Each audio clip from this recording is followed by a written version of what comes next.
నమస్కారం.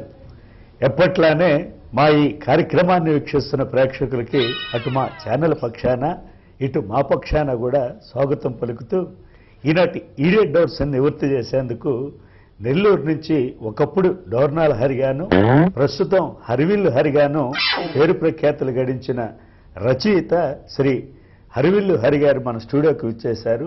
వారికి మీ పక్షాన నా పక్షాన కూడా స్వాగతం పలుకుదాం. నమస్కారం హరివిల్లు హరి గారు. నమస్కారం. నమస్కారం. ఈనాటి కార్యక్రమంలో మా ఈడియట్ డౌట్స్ నివృత్తి చేసేందుకు మీరు పని లేకపోయినా పనిగట్టుకొని నెల్లూరు నుంచి ఇక్కడికి విచ్చేసినందుకు ఎందుకు లేదండి, చాలా పని ఉంది. సరే మామ రెగ్యులర్ గా మాది మేము చెప్తాం, మీరు దయచేసి మీరు మధ్యలో మమ్మల్ని డిస్టర్బ్ చేయొద్దు. పని పాట లేకపోయినా పనిగట్టుకొని మన స్టూడియో అట్టగా పిలుస్తారు సార్ మళ్ళీ నన్ను. సరే ఎలా పిలిచినా పర్వాలేదు, ఏదో రకంగా మీరు పాపులర్ అవ్వాలనేదే మా ఉద్దేశం.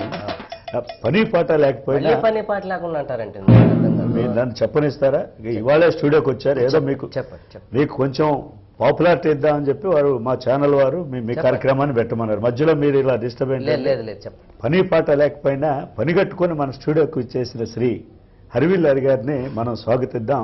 హరివిల్లు హరి గారు, ఈనాటి మన తొట్టతొలి ప్రశ్న ఏమిటంటే దిల్సుఖ్ నగర్ నుంచి అంటే మీరు నాకు అర్థం కాని అడగదు, తొట్టతొలి అని అంటే మనకు అర్థం కాని అడిగితే మొట్టమొదటి ప్రశ్న అని ఇక దీని అర్థం. ఓకే.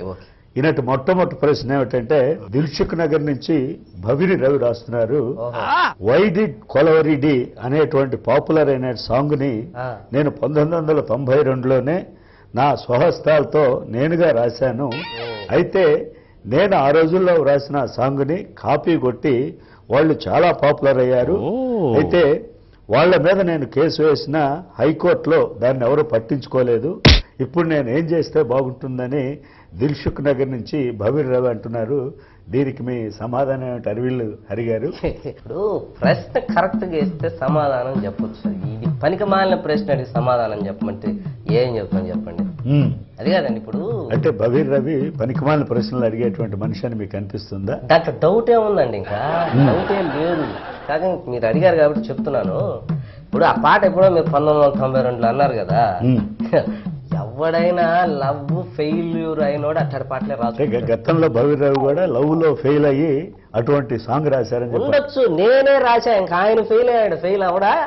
అది కాదండి, ఇప్పుడు ఏదైనా కూడా ఒకటే ఉంటుంది. అప్పుడెప్పుడు నేను రాశాను, హైకోర్టులో వేసాను, సుప్రీం కోర్టులో వేసాను అంటే ఇంకో వేస్తానని పోయినా అదే ప్రశ్న. వాడు కాపీ కొట్టాడంటే కొట్టాడు, మరి నాకు అర్థం కాదా? అంటే సాధారణంగా లవ్ లో ఫెయిల్ అయినటువంటి వ్యక్తి ఇటువంటి పాటలు రాసుకుంటారు. అంటే అప్పట్లో ఈ ప్రేమికులు తక్కువ గనక సాంగ్ పాపులర్ కాలేదు. ఇప్పుడు ప్రేమికులు ఎక్కువ అయ్యారు కనుక గొంతుకి చాలా మంది అయిపోయాడు ఇప్పుడు కాబట్టి దాంట్లో చిత్తకార్తి ప్రేమికులు అంటారా? చాలా చక్కగా చెప్పారు హరి గారు. అయితే ఈ కార్యక్రమంలో ఇప్పుడు చిన్న విరామం తీసుకుందాం. విరామం తర్వాత మళ్ళీ కొనసాగిద్దాం. హరి గారు, నేను కార్యక్రమం చేసేప్పుడు నాకు ఓవర్లాప్ అవుతున్నారు. దయచేసి నేను మాట్లాడేప్పుడు మాట్లాడద్దు. మీరు కొత్త కనుక చెమట్లాగా పడుతున్నాయి, కాస్త చూసుకోండి. ఓవర్లాప్ మాత్రం కాకండి. అదే మీరు ఫస్ట్ టైం గ్రహించారు కాబట్టి.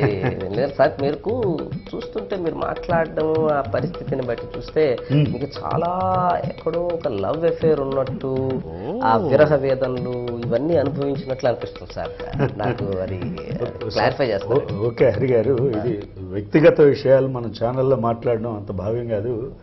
నాకున్నటువంటి లవ్ అఫేర్లన్నీ కూడా సక్సెస్ కానీ ఎక్కడా ఫెయిల్యూర్ లేదు.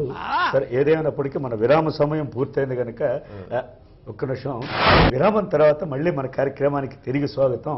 ఇక ఈనాటి రెండో ప్రశ్న విజయవాడ నుంచి సత్యావ్ రాస్తున్నారు. ఈయన రామ్ గోపాల్ వర్మకి అత్యంత అభిమానని, ఈ మధ్య వచ్చినటువంటి బెజవాడి సినిమా హిట్ అవ్వాలంటే దీనికి మరింత పబ్లిసిటీ అవసరం అని ఆయన తెలియజేస్తూ, ఇలా మరింత పబ్లిసిటీ చేయాలంటే రామ్ గోపాల్ వర్మ గారు ఏం చేస్తే బాగుంటుందని సత్య అడుగుతున్నారు విజయవాడ నుంచి.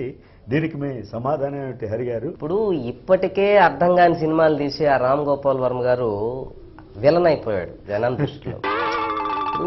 మొన్న బెజవాడి సినిమాలో కూడా నేను కూడా యాక్ట్ చేశానండి.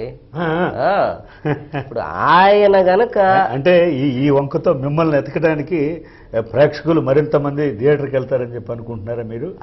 అట్లేం కాదండి. సరే సరే ఆయన కనుక విలన్ గా యాక్ట్ చేస్తుంటే సినిమాలో మ్మ్. పబ్లిసిటీ అసలు 200 days ఆడి ఉండేది, పబ్లిసిటీ అక్కర్లా. ఇప్పుడు ఇప్పుడైనా మించిపోయింది ఏం లేదండి. నెక్స్ట్ మూవీలో బెజవాడ 2 అని పెట్టి ఆయన గనక విలన్ గా నటించారనుకోండి, సూపర్ బంపర్ ఆఫర్ అంతే. చాలా చక్కగా చెప్పారు హరి గారు. ఇది ఇవాళ మన ఈడియట్ డౌట్స్. రేపటి మరో ఈడియట్ డౌట్స్ కార్యక్రమంలో కలుద్దాం. అంతవరకు సెలవు. నమస్కారం.